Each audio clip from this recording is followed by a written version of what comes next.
Midnight had already passed. The hands of the clock pointed beyond 12. Ouagadougou, the capital city that by day is filled with the roar of motorbikes and the calls of street vendors, was now wrapped in an eerie silence. Heavy rain poured down, washing away the familiar sounds, leaving the streets empty, like an abandoned stage. Through the storm, a convoy of black vehicles moved quietly. Inside one of them sat a man, carrying not only the burden of a nation, but also the expectations of an entire generation searching for hope. No one in that convoy knew what awaited at the next corner.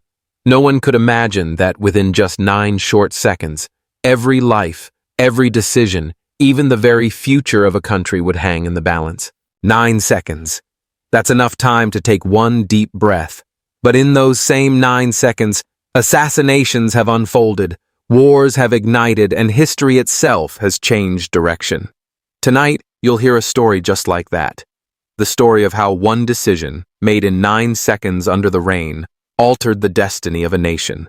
And the strangest part? The warning didn't come from a bodyguard, an intelligence officer, or a trusted advisor. It came from an anonymous phone call, just 4 words before the line went silent. Don't turn left. If you were in that moment, what would you do? Would you trust a vague warning from nowhere, or follow the carefully planned route?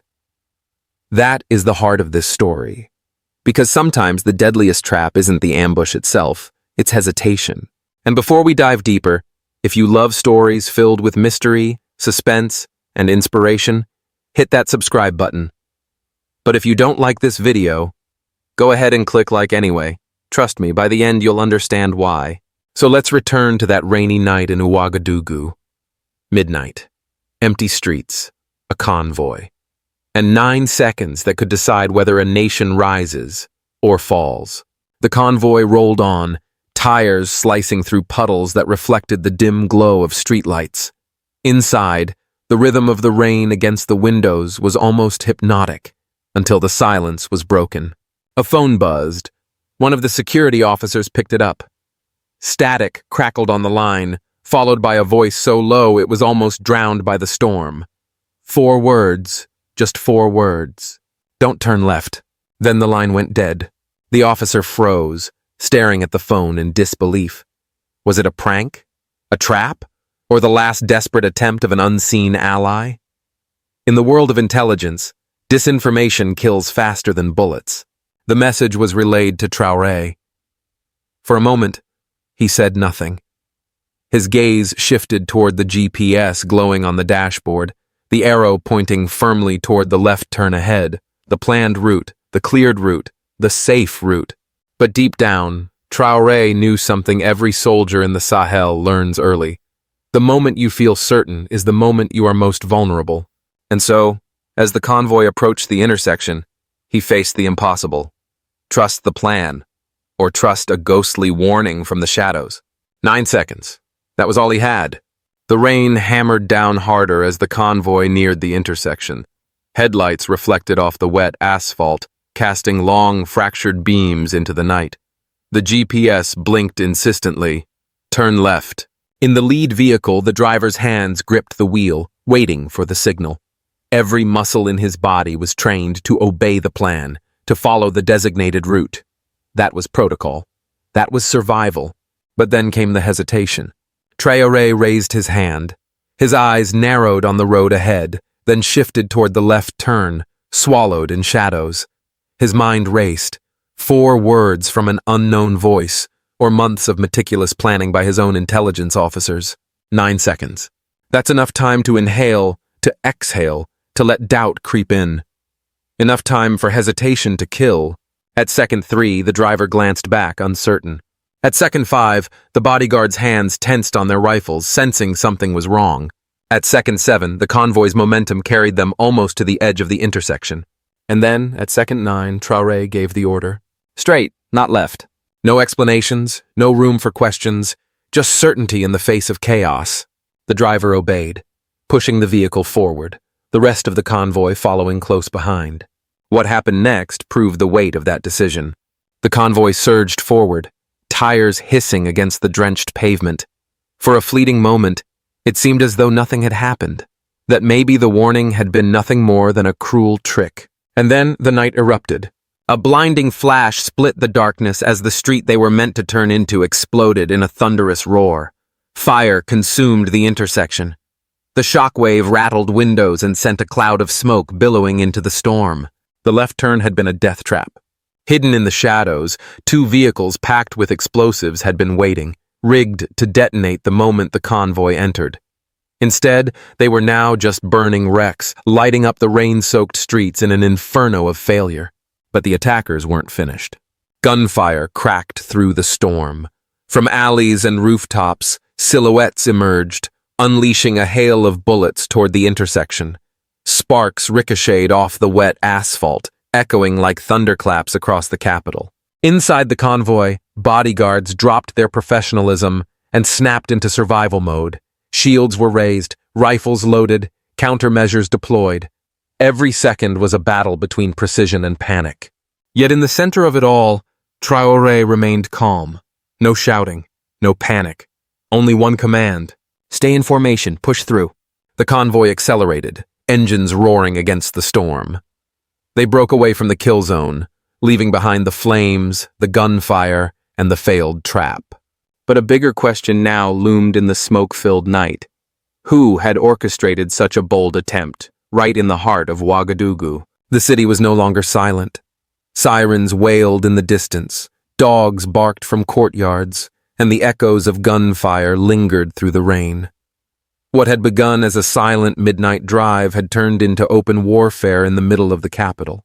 Inside the lead vehicle, bodyguards shouted into radios, trying to coordinate reinforcements. The convoy's rear car had already taken hits, its armored panels scarred by bullets. Smoke trailed behind it as it struggled to keep up. But in that storm of chaos, Ibrahim Traoré did not flinch. He leaned forward, his voice calm but unyielding. "Break contact, accelerate, regroup outside the perimeter." To his men, those words meant more than orders. They meant control. They meant survival. Panic kills faster than bullets, and Traoré knew it. The convoy adjusted instantly. Engines roared louder, tires screeched against the slick pavement, and within seconds they had cleared the ambush zone. The assassins, realizing their plan was unraveling, fired wildly into the night, their bullets swallowed by the storm. For the men in those vehicles, the image of Traoré, unshaken, composed, issuing commands with steel in his voice, burned itself into memory. It was the moment their leader ceased to be just a captain who took power. In that crucible of fire and rain, he became something else. A symbol. But as the convoy pulled away, a darker question trailed behind them, carried by the smoke and the flames. Who had the power, the weapons, and the audacity to strike at the heart of the presidency itself? The smoke still hung over the intersection, the rain doing little to wash away the smell of explosives. For the people of Ouagadougou, whispers spread faster than the storm itself. Who would dare? Who could strike so deep inside the capital, so close to the seat of power? The evidence, pieced together in the days that followed, told a disturbing story. Fragments of high-grade explosives were recovered from the wreckage, devices not found in local markets or improvised by street militias. These were military-grade, sophisticated, imported. Radios with encrypted channels were also discovered, the kind used by trained operatives, not ordinary rebels. 3 theories emerged. First, the hand of foreign powers. Burkina Faso had only recently expelled French troops, shutting down bases that had operated for years. To some observers, the ambush looked like the work of elite commandos, a silent warning that breaking free from old masters comes with a price. Second, the possibility of internal betrayal. Within the military, factions remained divided. Some still harbored loyalty to foreign allies, others resented Traoré's rapid rise. Could someone inside the security apparatus have leaked the route, ensuring the convoy drove straight into a kill zone? And third, the shadow of regional instability. In the Sahel, terror groups roam borders unchecked, sometimes armed and financed by invisible sponsors. What if the ambush was not just an attack on a leader, but a signal from forces seeking to keep the region in perpetual chaos? No matter the theory, One truth was undeniable. The ambush had been too precise, too calculated, to be random. Someone, somewhere, had sent a message. And for Ibrahim Traoré, that message was clear. His path toward sovereignty would not go unchallenged. To understand the ambush, we must step back and ask, why Ibrahim Traoré? Why now? Since seizing power in 2022, Traoré has become more than just the head of a fragile West African state. He has become a symbol of defiance. Defiance against France. For decades, French troops operated in the Sahel under the banner of counterterrorism. Yet many Burkinabé saw only continued violence, poverty, and a quiet siphoning of resources. When Traoré ordered French forces to leave, it was more than a military decision. It was a declaration. Burkina Faso would no longer live under a shadow of dependency, defiance against the West. Traoré's speeches at international forums echoed far beyond Ouagadougou. He called out Western leaders for exploiting Africa's wealth while leaving its people in misery. He demanded sovereignty over gold, cotton, and uranium, resources that had long fueled foreign economies while Burkina Faso remained one of the world's poorest nations, and defiance through new alliances. Traoré looked elsewhere for support, toward Russia, toward fellow Sahel nations like Mali and Niger, and even toward the emerging powers of the global South. This shift threatened decades of Western dominance in West Africa. For his supporters, these moves were bold steps toward true independence. For his enemies, they were dangerous provocations. And so, in the calculus of geopolitics, Traoré became more than a leader. He became a threat. A young soldier turned president, challenging an entire system built on African submission. That is why the ambush matters. It was not just an attempt to silence a man, it was an attempt to extinguish a movement. By dawn, the news had spread. Whispers in the dark became shouts in the streets. They tried to kill him. In Ouagadougou, ordinary citizens poured out despite the rain. Some carried flags, others sang revolutionary songs. To them, Traoré's survival was no accident. It was destiny. A sign that their leader was chosen not just by men, but by history itself. For the young generation, especially students and workers, the failed ambush transformed Traoré into more than a president.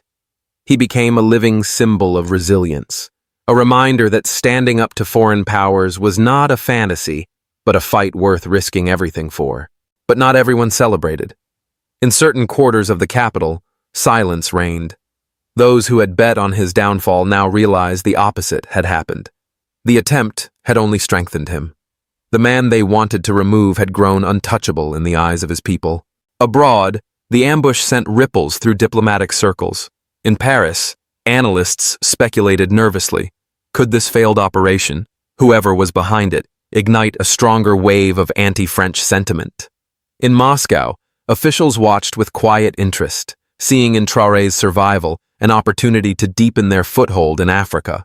In the Sahel, leaders in Mali and Niger sent messages of solidarity, framing the attack not as an isolated event, but as part of a larger war for African sovereignty.